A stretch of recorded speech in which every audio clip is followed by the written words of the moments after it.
안녕하세요 여러분, SD입니다. 오늘은 간단한 도료 테스트와 소개를 좀 해볼까 해서 이렇게 영상을 찍게 됐습니다. 이번에 IPP에서 제가 제일 사랑하는 IPP 도료 회사에서 이렇게 에나멜 도료 시리즈가 나왔더라고요. 이제 출시한 지는 조금 됐는데 제가 이거를 좀 늦게 알아가지고 부랴부랴 이제 IPP 대표님께 부탁을 드려가지고 좀 샘플을 좀 받았습니다. 너무 감사합니다 대표님. 기존 여러분들이 아마 타미야 에나멜 도료를 많이 쓰셨을 거예요. 이런 10mm 타미야 도료를 아마 많이 쓰셨을 겁니다. 에나멜 도료. 붓도색을 하시는 분이라든지 아니면은 워싱 작업을 하실 때 에나멜이 없으면 안 되니까, 물론 아크릴을 쓸 수 있겠지만 보통 대중적으로 라카 도료로 작업을 하시면 에나멜을 많이 쓰시니까 이런 타미야 도료를 많이 쓰셨을 텐데 용량이 10mm거든요. 근데 IPP 이번에 나온 도료는 용량이 18mm더라고요. 일반 라카 병입 도료 용량이랑 똑같아가지고 좀 괜찮은데 라는 생각이 들었습니다. 왜냐면 양이 많으니까.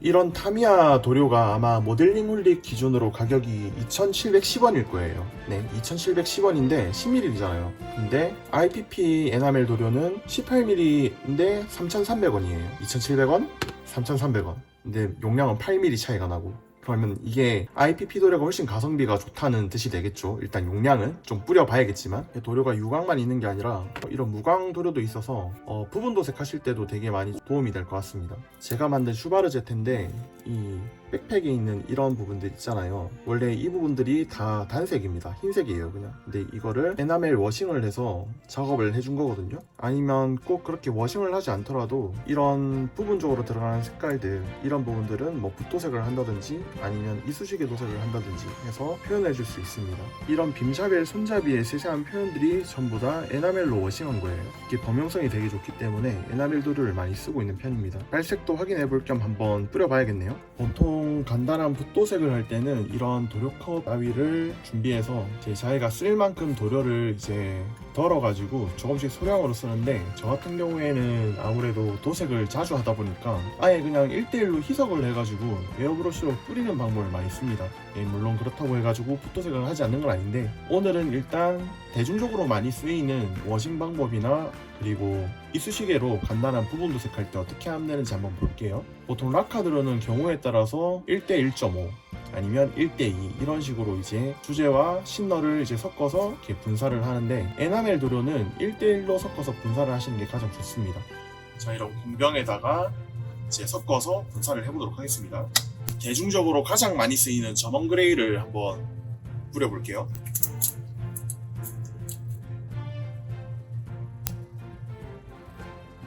에나멜은 에나멜 신노로 희석을 시켜줍니다. 도료병에다가 원액 그대로 채우면 1대1 비율이 되겠죠. 자, 이렇게 1대1 비율로 희석을 시켰습니다. 자, 여기에다가 알아보기 쉽게 라벨까지 붙여줘가지고 한번 붙여봅시다.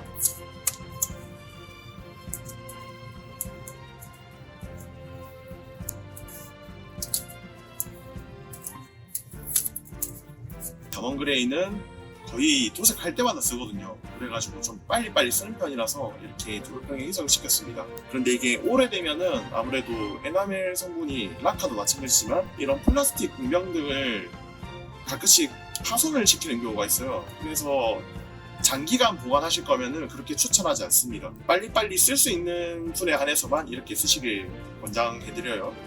물론 좀 내구성이 좋기 때문에 바로바로 부서지진 않겠지만 그래도 조심하는 게 좋잖아요. 비교를 위해서 타미야 에나멜 점원 그레이도 한번 준비를 해봤습니다. 이건 IPP 점원 그레이고요. 이건 타미야 에나멜 점원 그레이입니다. 그리고 에나멜 도료 뿌릴 때 공압을 그렇게 높게 잡으시면 안 돼요. 최대한 공압을 낮춰가지고 얕게 뿌리셔야 됩니다. 얕게. 타미야 에나멜 그레이 한번 뿌려볼게요.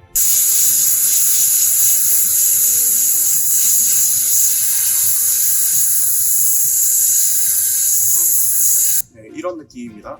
보통 라카 도료 뿌릴 때는 한번 코팅하는 식으로 이렇게 왔다 갔다 스무스하게 뿌리잖아요. 원하는 부분에 색만 남겨두고 다 씌울 거기 때문에 그렇게 코팅하듯이 뿌릴 필요는 없어요.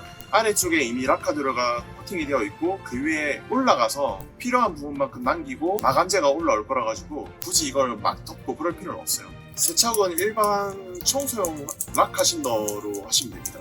꼭 에나멜 신더로 세척하고 그런 거 필요 없어요. 이어서 IPP 에나멜 점원 그레이 한번 뿌려보겠습니다.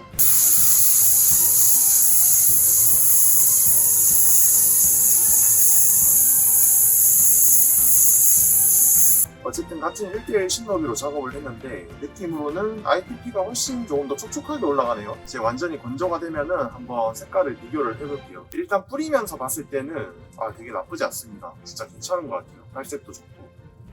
이쪽이 타미야 에나멜이고요. 이쪽이 IPP 에나멜이거든요. 한번 차이 보이시나요?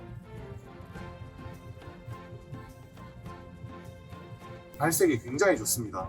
둘 다 이제 무광으로 뿌렸는데 타미야 에나멜도 물론 기존에 정말 잘 썼는데 이번에 출시한 IPP 에나멜 써보니까 발색 정말 나쁘지 않고 같은 가격이 아니잖아요. 이게 훨씬 싸잖아요. IPP가 가성비가 진짜 너무 좋은 것 같습니다.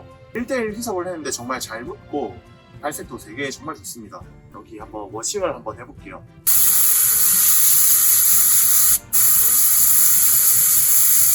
충분히 건조시키고 에나멜 신도를 한번 닦아보도록 하겠습니다. 건조가 됐으니까 이거를 한번 치워볼게요. 그럼 면봉이나 피니시 마스터 같은 걸 준비해서 작업을 해주시면 됩니다. 이번엔 면봉을 써볼게요.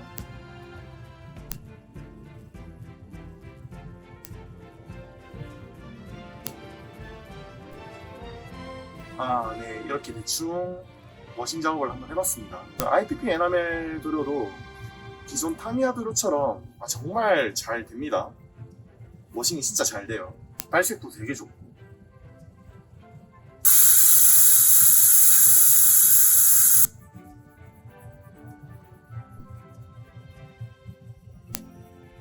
네, 이런 식으로 워싱을 할 수 있습니다. 보통은 라카 도료로 한번 칠하고 그 위에 에나멜 워싱을 해주는 거예요. 어쨌든 보여드리는 거니까. 이런 파츠에다가 뭐 이런 식으로